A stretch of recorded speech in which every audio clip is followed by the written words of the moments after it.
If everyone in the room believed Julia was lying, why did Ethan look so afraid when he made his denial? The grand ballroom of the Hawthorne Grand was a world apart from everyday life. Crystal chandeliers hung like frozen waterfalls, casting gold and diamond light across the faces of the city's elite. Soft jazz floated over laughter and whispered deals, every table blooming with white roses and glimmering with silver. It was the kind of night meant for fairy tales, for ambition and hope, for the sort of triumphs that made tomorrow's headlines. But for Julia Hayes, it would become the night that shattered her dreams and built something far greater from the wreckage. She stood in the marble foyer, staring at her reflection in a gilded mirror, trying to convince herself she belonged here. Her dress was borrowed, last season's navy silk. Her shoes pinched. She wore her hair in a neat twist, but the little wisps that escaped only made her look more uncertain. She rested her hand on her swelling belly, feeling the small flutter of life beneath her ribs. Her baby. The only thing that made her brave enough to cross the ballroom's threshold alone.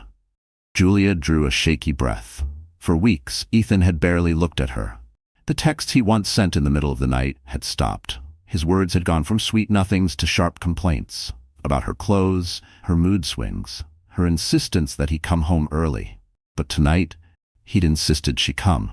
He'd even left a ticket on the dresser, as if she were an obligation. "Show up, Julia. It'll be good for the company. Wear something decent." She had no idea this night was a setup. As she walked in, the eyes of the city's most powerful grazed over her. Some were sympathetic, most barely registered her presence. She spotted Ethan at the far end of the ballroom, surrounded by his board members, laughing like he hadn't a care in the world. His arm draped carelessly around a woman Julia had only seen in magazines. Vanessa Lee, the socialite who always seemed to be at his side lately. Julia's stomach twisted. She fought to hold her head high, reminding herself this was her life, her family, her baby. No one could take that away. She made her way across the floor, avoiding the gazes, wishing she could disappear. But Ethan saw her. His eyes met hers, cold and flat. There was no warmth, no recognition. He let out a laugh, whispering something to Vanessa, who turned to look at Julia with a glint of triumph. It happened faster than Julia could process. Ethan lifted his champagne glass, clearing his throat. The music faded. The crowd's attention shifted. "Ladies and gentlemen," he called, "I want to thank everyone for coming to support the Hayes Foundation tonight. We couldn't do any of this without the help of our friends and our family." Julia smiled weakly, hoping for a sign of reconciliation. Maybe this was his way of welcoming her, of showing everyone they were still united. For a fleeting second, hope flickered. But then Vanessa stepped forward, curling herself into Ethan's side.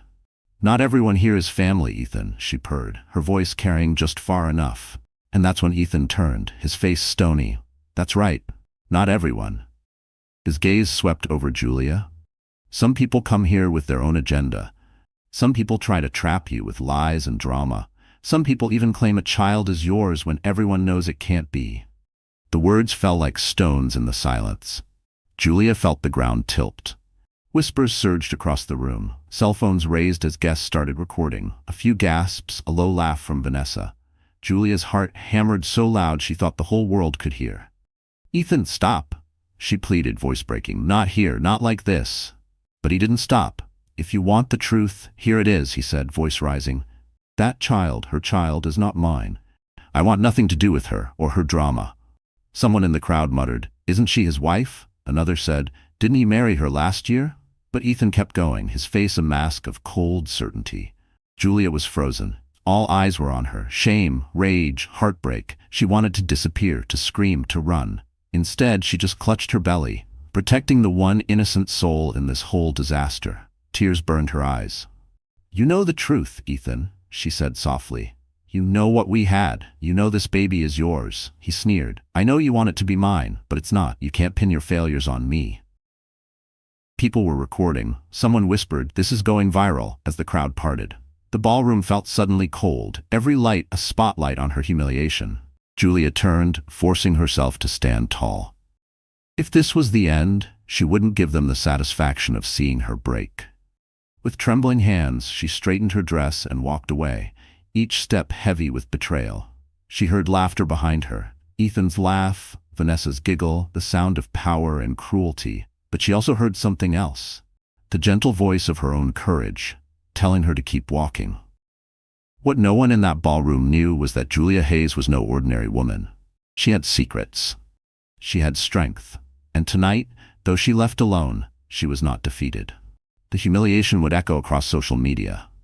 The video of Ethan's denial of Julia's silent heartbreak would be shared thousands of times before midnight. But none of those people, none of the gossips, the snickering guests, or even Ethan himself had any idea what was about to happen next, because someone else had been watching the whole thing. Someone whose entrance would change Julia's life and Ethan's legacy forever.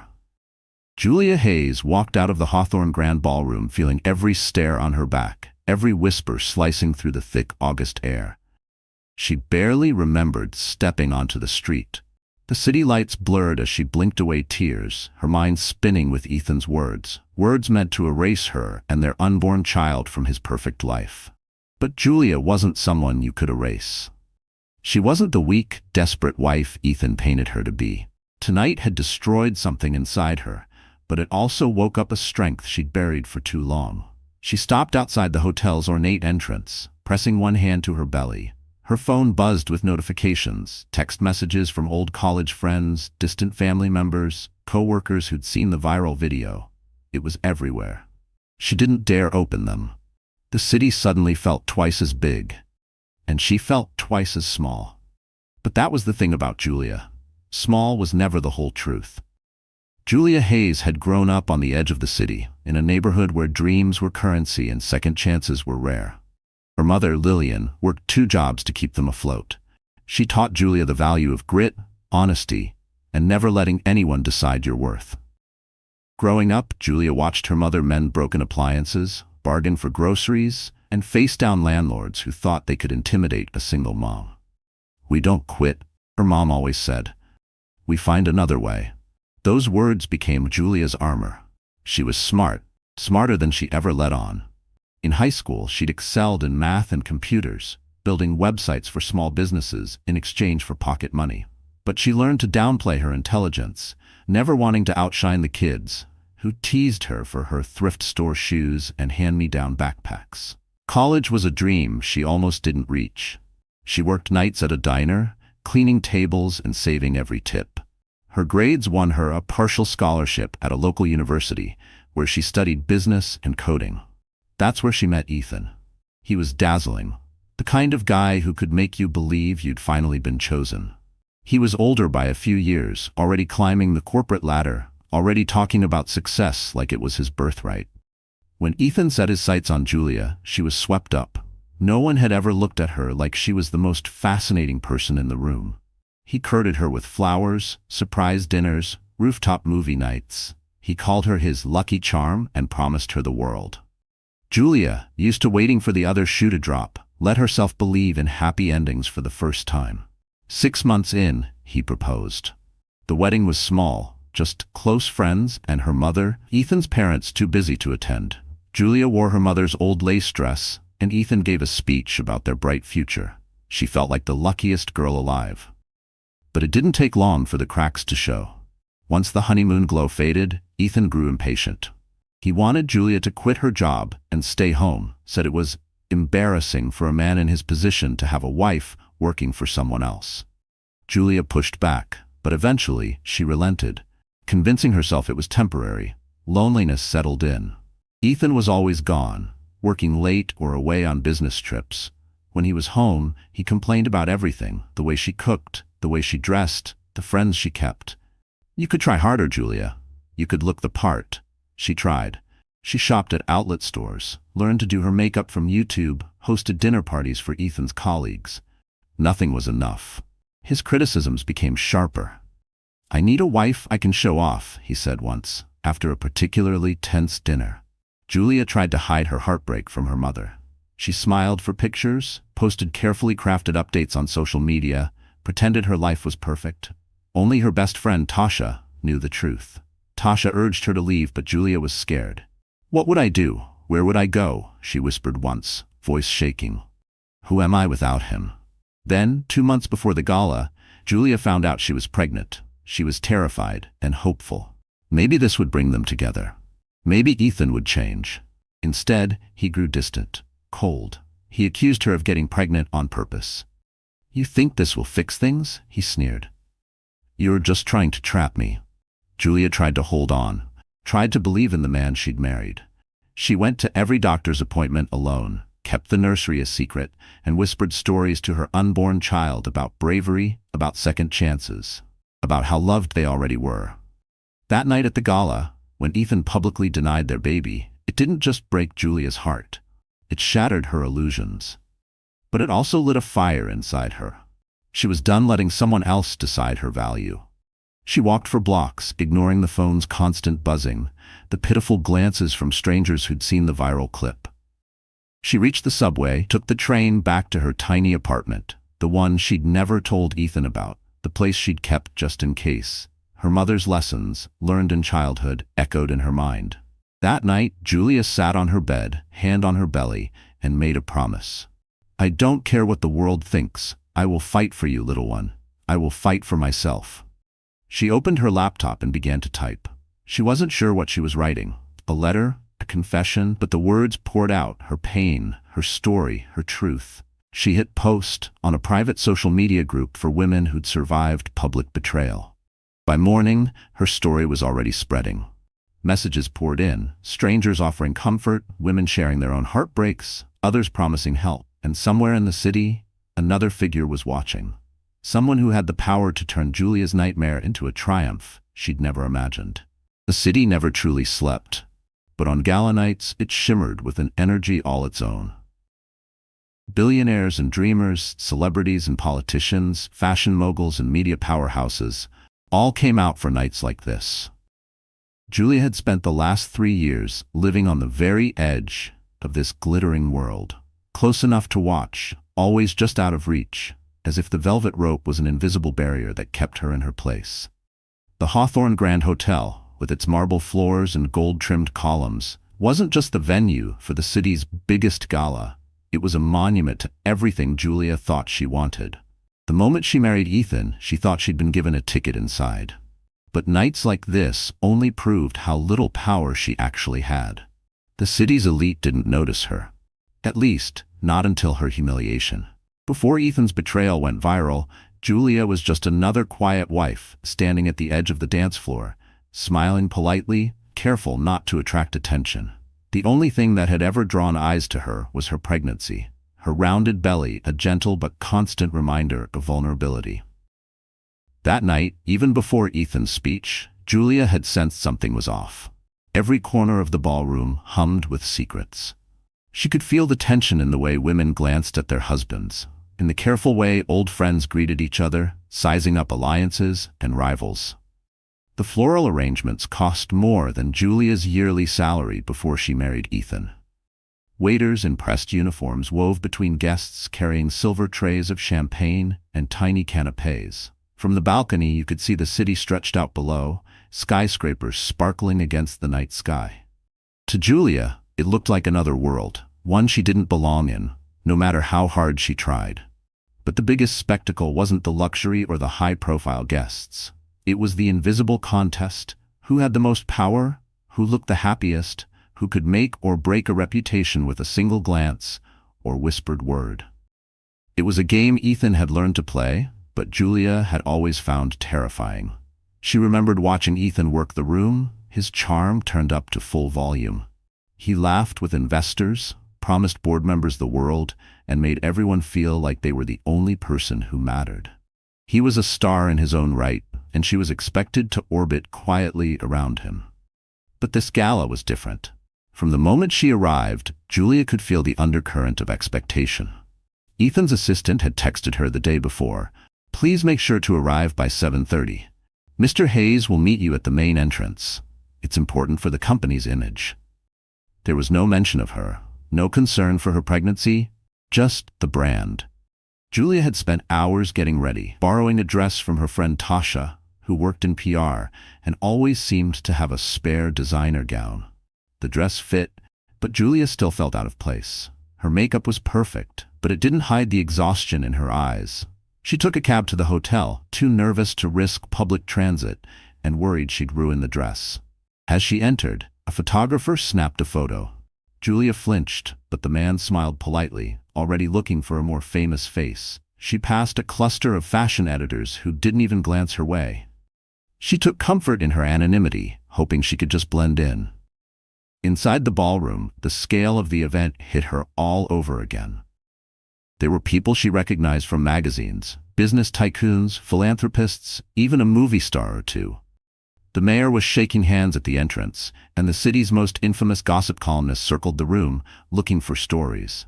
Julia searched for Ethan and spotted him across the room, laughing with a small group of executives. Beside him, Vanessa Lee stood out in a blood-red dress, black diamonds glittering at her throat. Vanessa had already replaced Julia in the social circles. Julia was barely allowed to enter. Vanessa saw Julia before Ethan did. She smiled, a cold, perfect smile, and whispered something to Ethan. That's when he turned, his face closing off. His posture changed. Julia could see the performance begin. Ethan crossed the room to greet her, but instead of warmth, there was an icy formality. "You're late," he said quietly, his smile fixed in place. "Try not to draw attention to yourself. We need this night to go smoothly." Julia nodded, swallowing the humiliation. She took her place at his side, smiling for photos, trying to answer polite questions from strangers who didn't care about her answers. Someone asked about the baby, and Ethan laughed it off, saying, "We're not sure yet. Maybe it's not even mine, right?" The group laughed, and Julia's cheeks burned. She realized then that the whole night was a test, a public stage for Ethan to prove his control, for Vanessa to mark her territory, and for Julia to disappear. Every small kindness was a performance. Every cutting comment was a warning. Then came the moment Ethan stopped the music and made his announcement. The moment he denied her, denied their baby, denied everything they had built. For Julia, it felt like the entire world stopped. She heard only her own heartbeat, her mother's words echoing in her mind. "We don't quit, we find another way." The humiliation was immediate and absolute. The crowd parted, making her isolation complete. For the first time in her life, Julia was truly alone, but also truly free. She left the ballroom, the sounds of laughter and music fading behind her. She took the elevator down, past the lobby where guests pretended not to see her red eyes. Outside, the city pulsed with life, a reminder that the world was so much bigger than the little piece Ethan tried to control. Julia realized, standing on that busy sidewalk, that this glittering world had never been hers. But that didn't mean she couldn't build her own. She turned her back on the hotel and started walking, one hand on her belly, each step a silent promise to herself and her child. This isn't the end. This is the beginning. Inside the ballroom, the party continued as if nothing had happened. But in the digital world, Julia's humiliation was spreading. The clip of Ethan's denial, her silent pain, and Vanessa's triumphant smile was already circulating, turning into a scandal that no amount of money could erase. But Julia wasn't running from this world. Not anymore. She was going to rewrite the story on her own terms. Ethan Hayes was always the golden boy. Too charming, too good-looking, too slippery to ever get caught. He could talk his way out of any situation, sell ice to an Eskimo, convince a room full of billionaires he was one of them. That's what Julia had fallen for all those years ago. The promise, the shine, the idea that some people could really have it all. She had never seen what lay underneath. Not until the night her life fell apart in front of 100 cell phones and an audience hungry for blood. Now, as Julia stumbled away from the hotel, the full weight of what Ethan had done crashed over her in waves. She replayed every cold look, every cruel joke he'd made in the weeks leading up to the gala. It all fit now. Every late night at the office, every strange phone call he took outside, every dismissive shrug when she asked where he'd been. Ethan hadn't just cheated. He'd turned betrayal into a performance. But he hadn't acted alone. Vanessa Lee had always been a rumor, a ghost on the edge of Julia's marriage.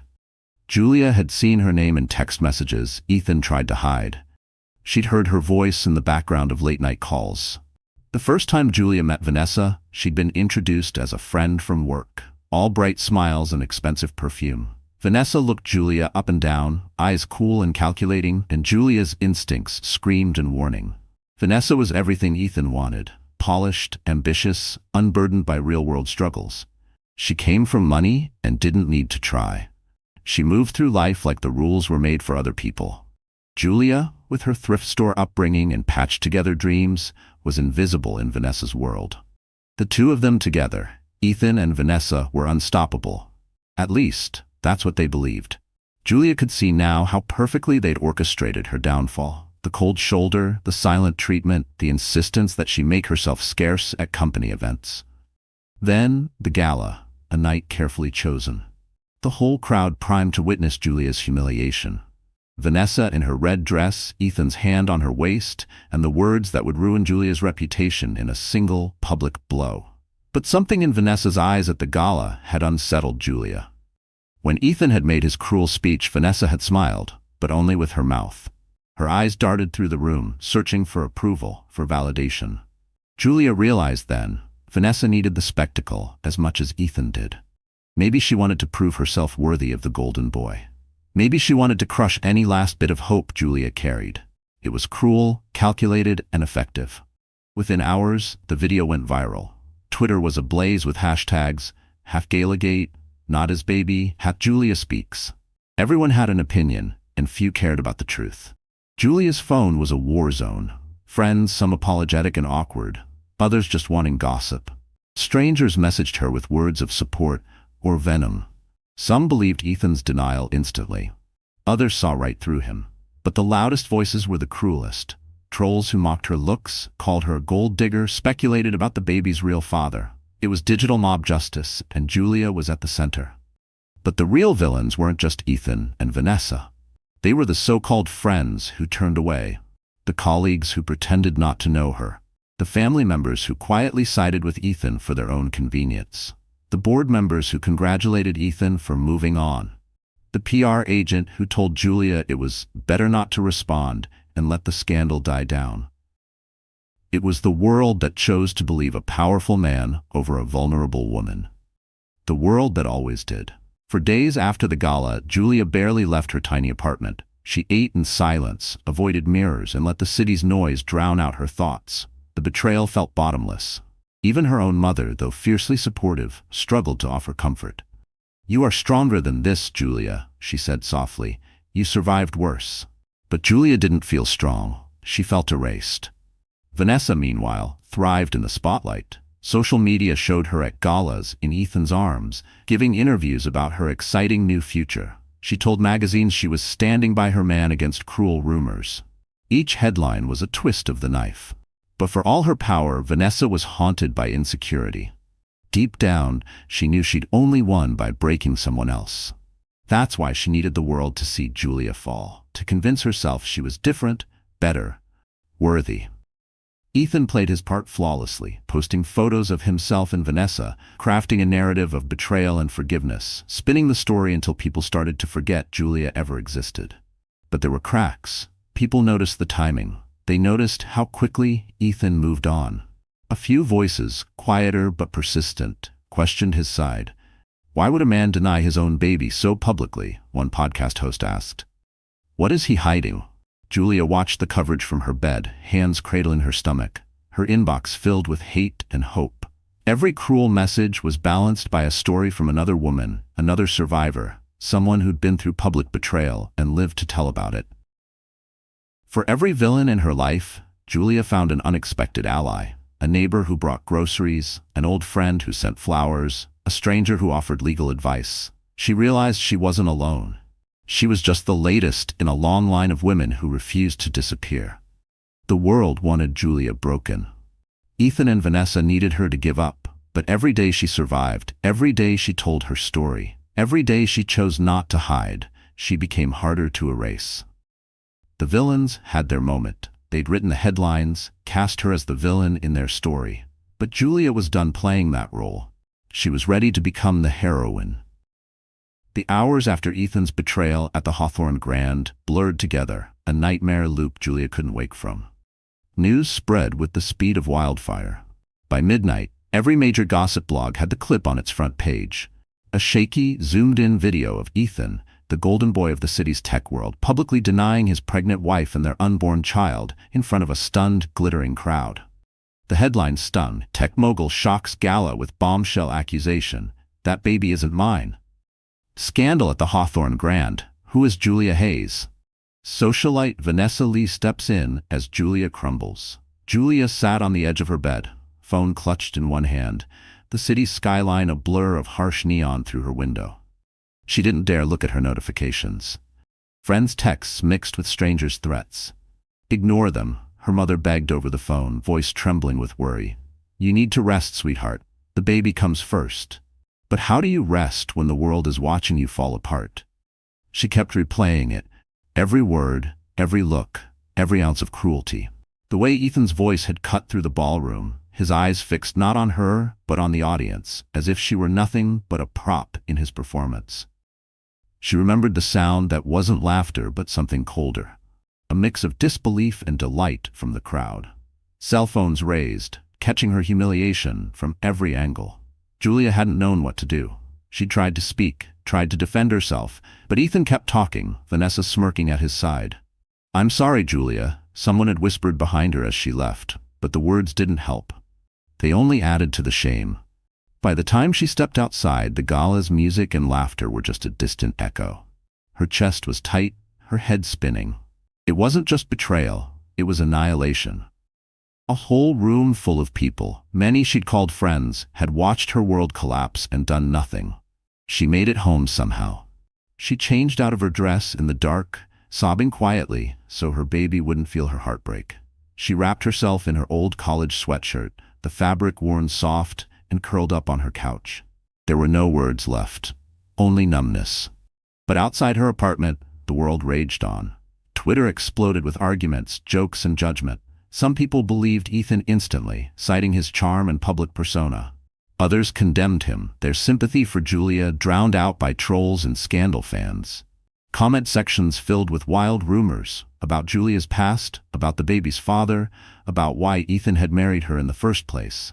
Someone posted old photos of Julia from college, mocking her thrift store dresses and unstyled hair. Others dug up her first job as a waitress, spinning it as evidence that she married up. The cruelty stung. She wanted to delete every account, every picture, every piece of herself the world had ever seen. But she didn't. Instead, she found herself scrolling through every message, every headline, every awful video clip. For a while, the pain was almost physical, a churning in her gut that made her curl tighter around her belly. But then, slowly, something changed. Among the thousands of messages were sparks of kindness. Messages from women who'd survived the same public shaming, from men who called out Ethan's cowardice, from mothers who promised Julia she wasn't alone. One message from a woman in Arizona read, "You don't know me, but I've been where you are. You'll survive this. He won't break you." Her friend Tasha called, refusing to let Julia ignore her. "Listen, Jay," she said fiercely. "You didn't do anything wrong. This isn't your shame. It's his." Tasha told her to block the haters, to stay off social media. But Julia couldn't help it. She needed to see it for herself, to understand what had happened to her life. The worst was the message from Ethan himself, hours after the scandal broke. "Ethan, I hope you're happy. You embarrassed me and the company. This could have been avoided if you'd just listened." Julia stared at the message, stunned by his audacity. He truly believed this was her fault, that she was responsible for his cruelty, his lies, his cowardice. Julia didn't reply. She knew now that nothing she said would matter to him. He'd already rewritten their story to suit his needs. At dawn, the city's light crept through the curtains, illuminating the mess her life had become. Julia sat up, wiped her eyes, and went to the nursery she'd started decorating alone. There was a tiny crib, a stack of books she'd loved as a child, a blue and white mobile still in its box. She ran her fingers over the railing, feeling the promise of new life. She spoke softly, her voice trembling but steady. "I don't know what happens next, little one. But I swear, I won't let them erase us. I won't let them win." The day passed in a haze of exhaustion, tears, and small acts of survival. Julia made herself breakfast, drank water, forced herself to shower. She answered her mother's calls, listened to her friends' advice, let herself grieve. But she also began to feel something new, a stubborn, simmering resolve. If this was the worst night of her life, she decided, it would also be the turning point. She sat at her kitchen table and opened her laptop. She didn't know what she would write. Maybe a letter to her child, maybe a public post to reclaim her truth. All she knew was that her story wasn't over, and she wasn't going to let Ethan or Vanessa write the ending. Outside, the city kept moving, uncaring. But inside Julia's apartment, a quiet, powerful transformation had begun. The world had watched her humiliation, but soon they would watch her rise. The world outside Julia's window felt impossibly far away. By the second morning after the gala, sunlight barely reached her apartment. She hadn't left in 30 hours. Her phone vibrated endlessly, but she let it drain to black, unwilling to hear one more ping, one more message from a world that seemed only to want her humiliation. Sleep was a memory. Whenever her eyes closed, she saw Ethan's face, cold, smug, so sure of himself. She heard his words, sharp as knives. "That baby isn't mine." The echo rang in her ears until she felt hollow inside. The shame, the betrayal, the feeling of being exposed and judged by strangers, it all pressed down on her, heavier with every minute. Julia moved through her apartment in slow motion. She ate dry cereal straight from the box because the thought of cooking or even eating made her sick. Her shower ran cold while she sat on the floor of the tub, knees pulled up to her chest. She stared at the pink tile, willing herself to disappear. She was supposed to be stronger. She was supposed to rise above it. That's what her mother said. That's what all the well-meaning messages told her. Be strong for your baby. But right now, she just wanted it all to stop. Sometimes she pressed her palm to her stomach and just cried. "I'm sorry," she whispered over and over, as if the baby could hear her. "I'm so sorry. I didn't want this for us." She had dreamed of something different, of sharing ultrasound pictures with Ethan, of painting the nursery together, of late-night laughter about baby names. Now those dreams were rubble, buried beneath the weight of scandal and public shame. She was an internet meme, a cautionary tale, the punchline to a cruel joke. She had become invisible in the worst way. Everyone knew her name, but no one saw her as real. On the third night, Julia stood at her kitchen window, watching the city lights blink and blur in her tears. She wanted to run away, to erase herself, to find some small corner of the world where nobody would recognize her. She picked up her phone and scrolled through messages she'd been ignoring. Her mother had called 11 times. Tasha had left voicemails, each one more worried and frantic than the last. There were also dozens of messages from unknown numbers, some kind, most not. She deleted the hateful ones. But the others, the messages from women she'd never met, stopped her. "I went through this too. You'll survive. It gets better. You are not alone, Julia. Don't let them decide your story."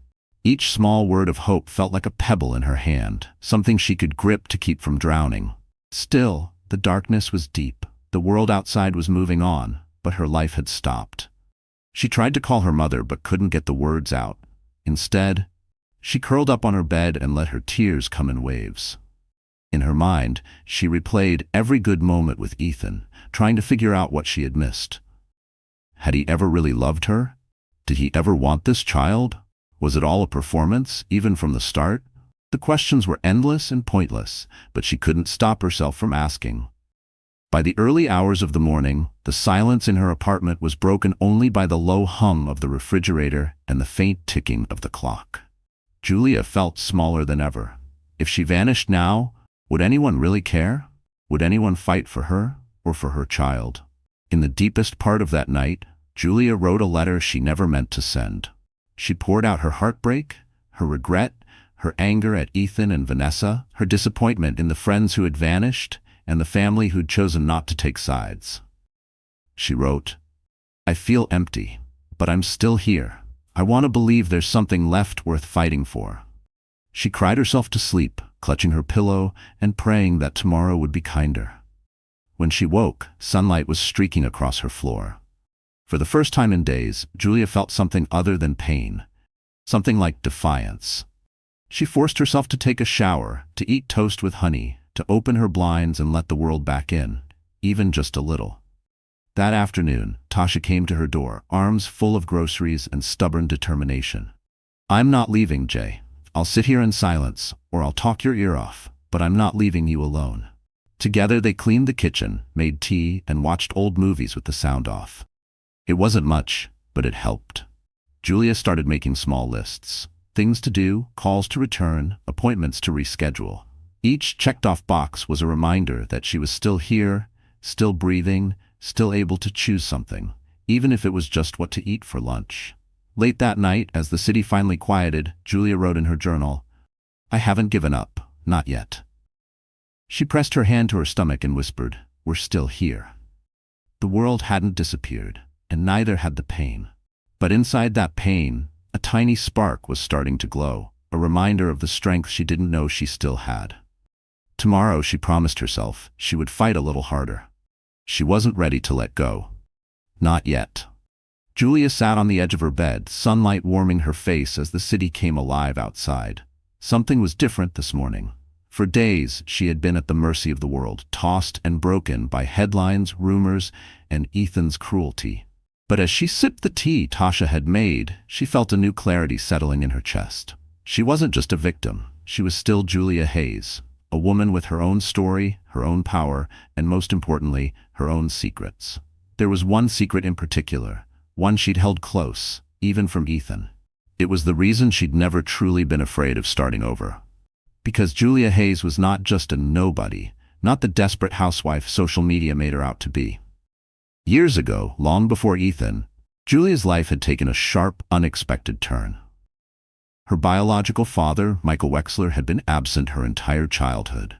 A ghost in stories, a line on her birth certificate, a myth her mother rarely discussed. Julia's mother had always said, "We don't need his money, we have each other."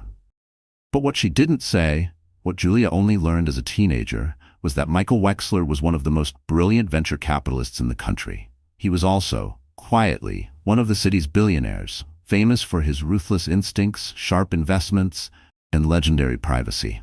Julia hadn't known the full truth until she was 23, working her first tech job and scraping by in a studio apartment.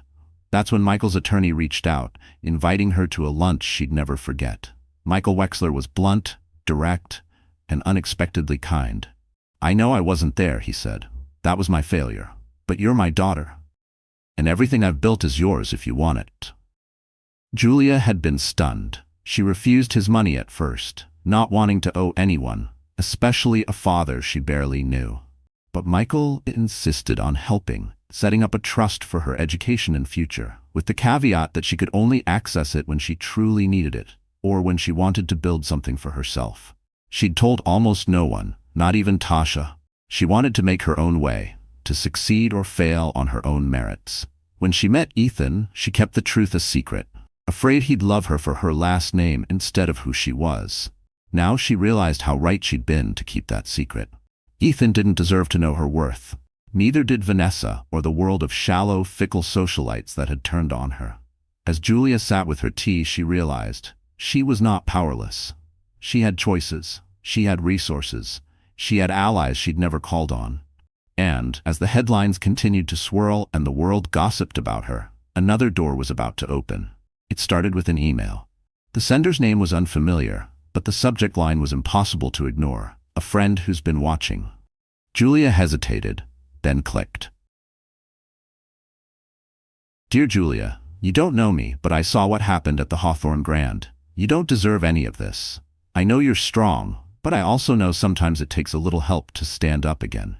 If you're willing, I'd like to meet. No strings attached. I believe you could be the kind of partner I'm looking for, in more ways than one. Leo Blackwell." Julia's heart pounded. Leo Blackwell. She'd heard the name in tech circles, a mysterious billionaire investor, the kind of person who could turn a startup into an empire with a single phone call. He rarely appeared in public, avoided the party circuit, but was rumored to be both brilliant and impossible to impress. Why would he be reaching out to her? She read the email again. "You could be the kind of partner I'm looking for." Was he offering her a job? A business opportunity? Or was this something else? Maybe even a chance to rewrite her story? Julia showed the email to Tasha, who nearly spilled her coffee.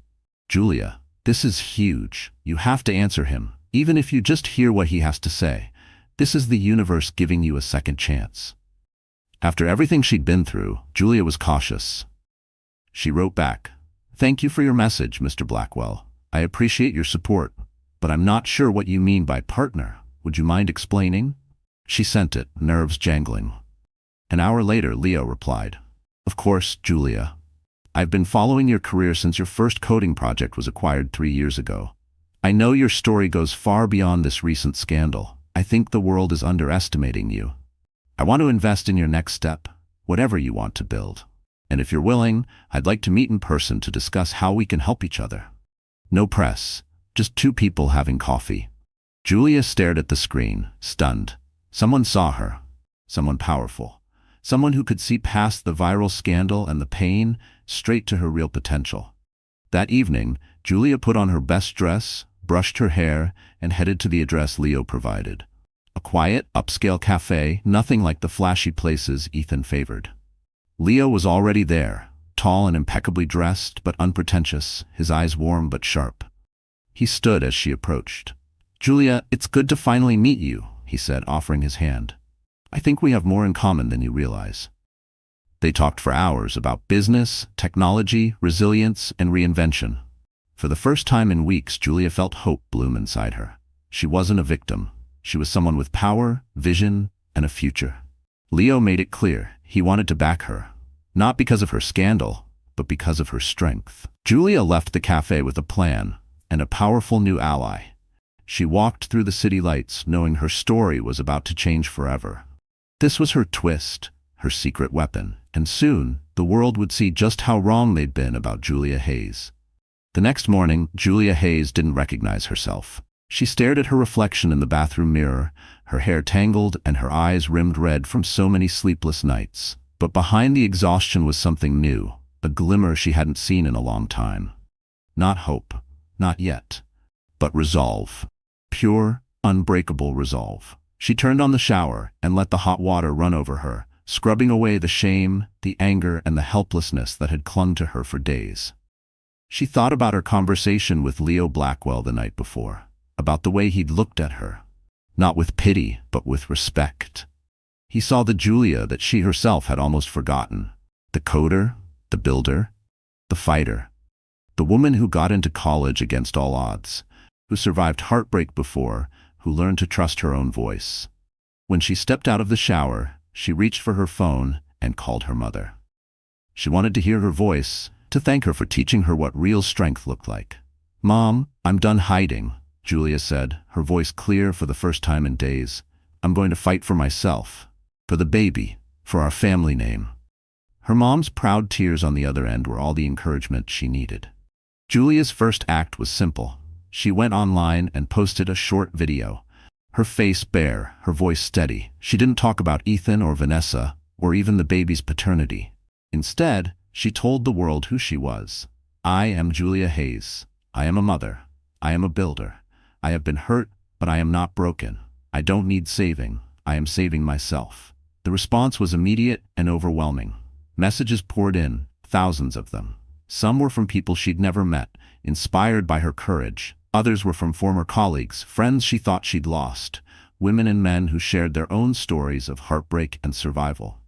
The tide was turning, and Julia felt it in her bones. The next step, a makeover, but not the kind you see on TV. Julia didn't need a new face. She needed to remember who she was before all of this. She called Tasha, and together they raided Julia's closet for her favorite pieces. A tailored blazer from her first tech conference, the sneakers she wore pitching her first app, a soft blue dress her mom had bought her for graduation. She cut her hair into a sharp, confident bob. She bought new lipstick, a bold red, and wore it like armor. But the biggest change was in her mind. Julia began to see every moment of pain as fuel. Every cruel comment was proof of how much people feared a woman who refused to stay silent. Every headline was a challenge. Every viral video a reason to rewrite her own narrative. With Leo's support, she quietly began building again. She met with his team of advisors, discreet, brilliant, and fiercely loyal. They helped her set up a new LLC, one where she would have full control, not just a figurehead position. Leo put her in touch with lawyers and PR professionals who had handled celebrity scandals and come out on top. They didn't just teach her how to fight back. They gave her the tools to win. Julia started drafting the concept for her new business. It wasn't about revenge, it was about creating something that would outlast the scandal. An app designed for women like her. A community for sharing stories, finding support, accessing legal resources, and building networks of real power. If I'm going to be infamous, Julia told her team, let's turn it into something good. Let's help women take back their voices. The plan caught fire. Investors, drawn by Leo's name and Julia's raw authenticity, lined up for meetings. Journalists who had once written hit pieces about her now called, hoping for an exclusive interview. For every door Ethan had slammed in her face, a dozen new ones opened. Julia wasn't hiding anymore. She accepted invitations to panels about tech and women in leadership.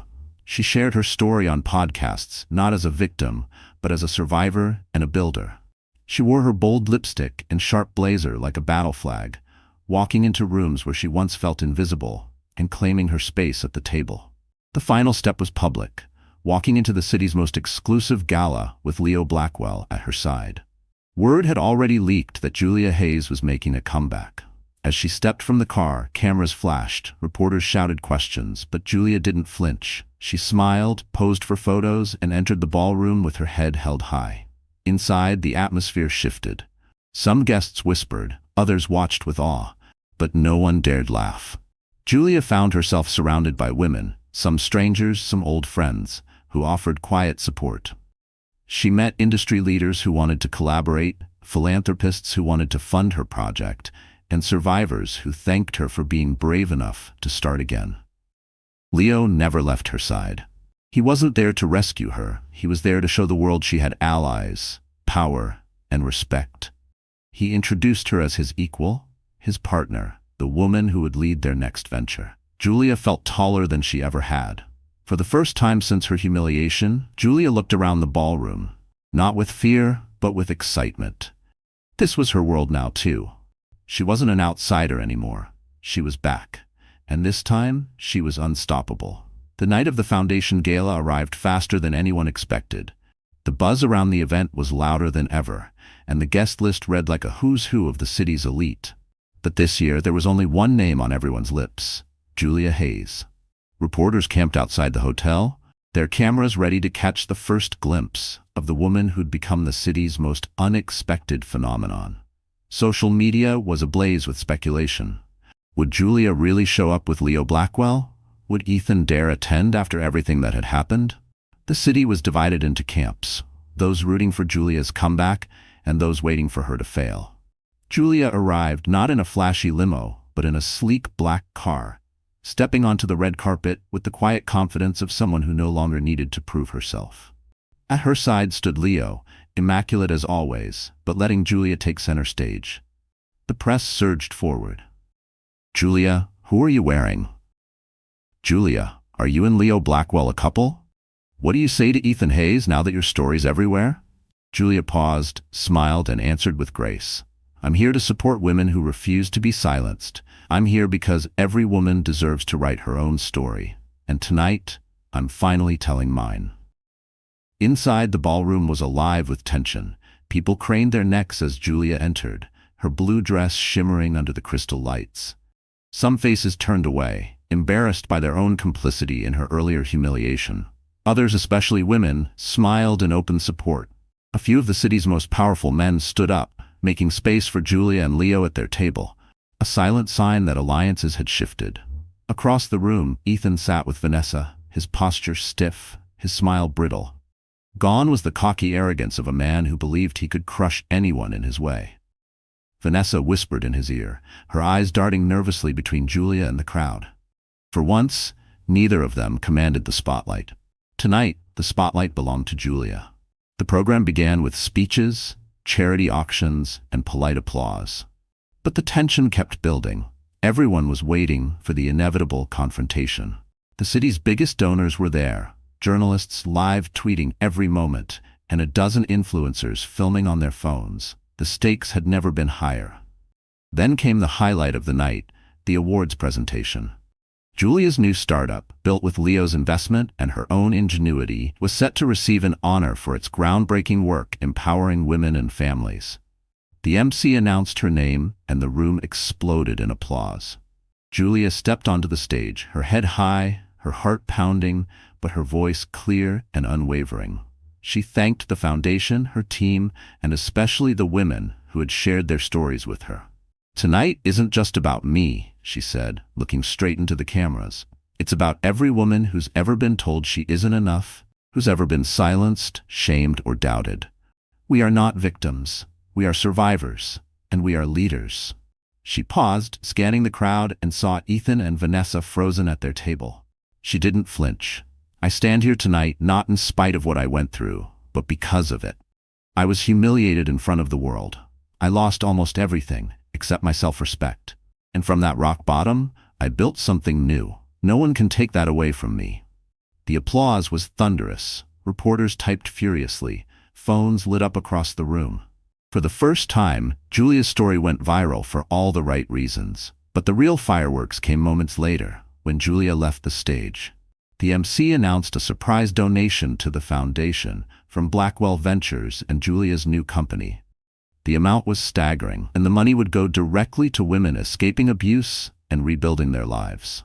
As the numbers flashed across the big screen, Vanessa gasped, and Ethan's face drained of color. That wasn't the only surprise.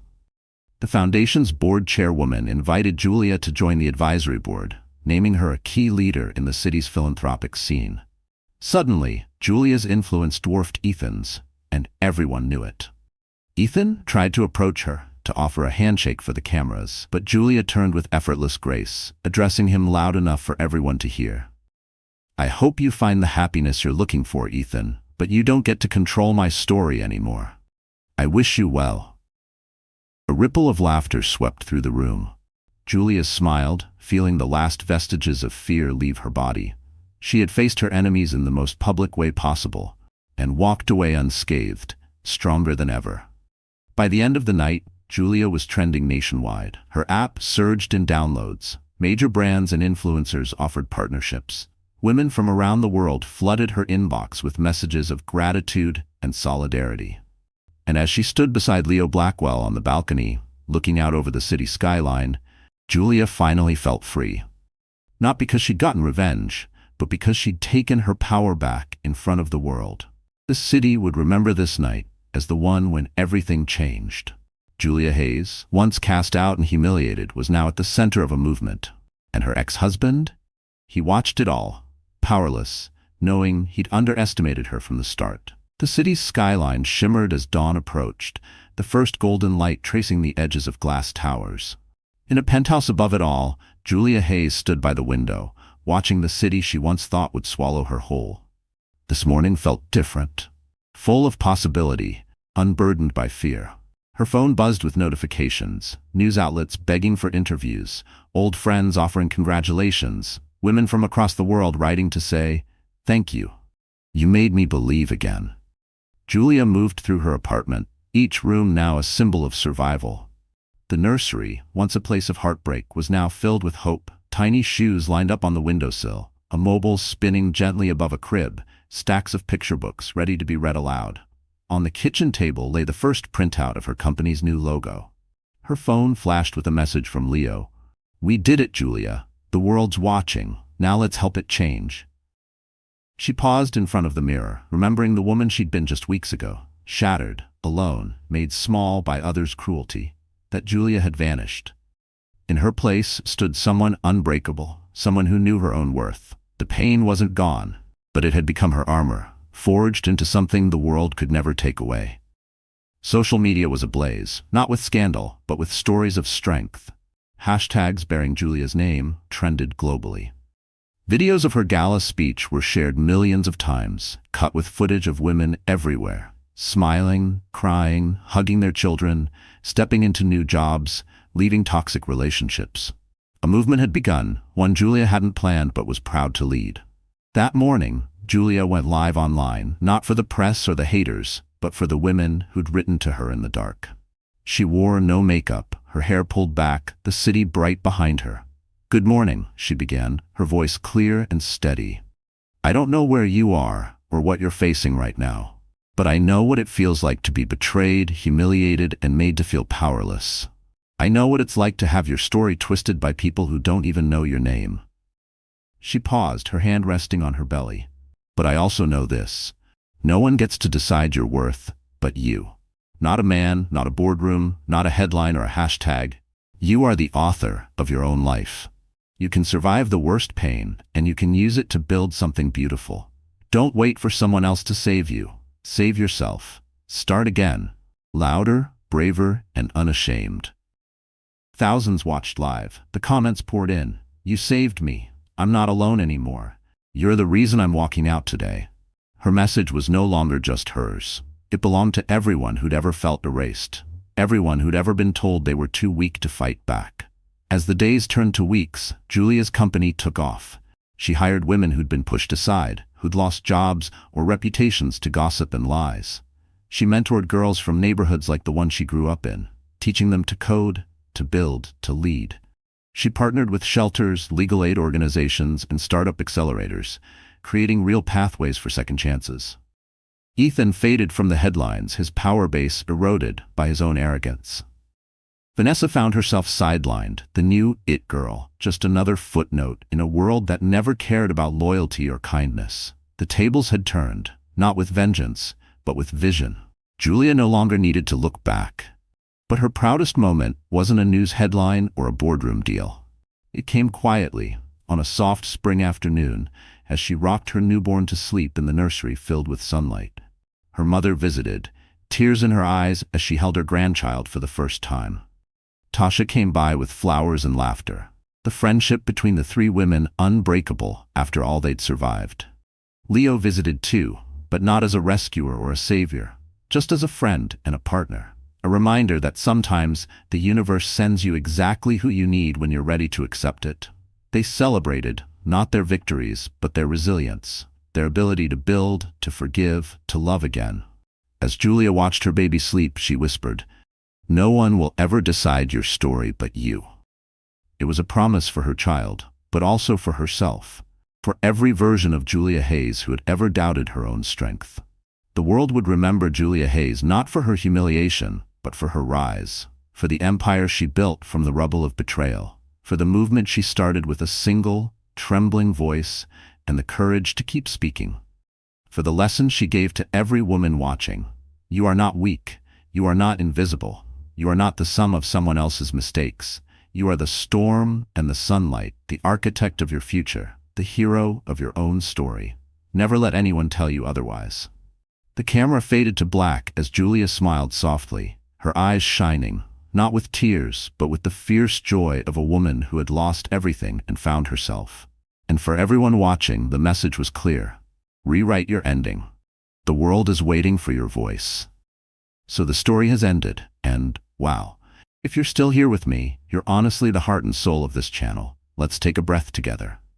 You've just witnessed Julia's journey, from betrayal and public shaming to an incredible rebirth. If you're feeling something right now, it means you know how deeply these moments echo in our real lives. The biggest lesson? Nobody else gets to write your ending. You are the only one with the power to stand up, start again, and rewrite your story, no matter how many times you get knocked down. Remember, as the great heterodox saying goes, sometimes the wound is the place where the light enters you. Don't be afraid of your scars. Let them be the proof that you healed and grew. If this touched you, please like, share, and subscribe, and drop a comment below about your own comeback. Let's remind each other. Our voices are stronger together.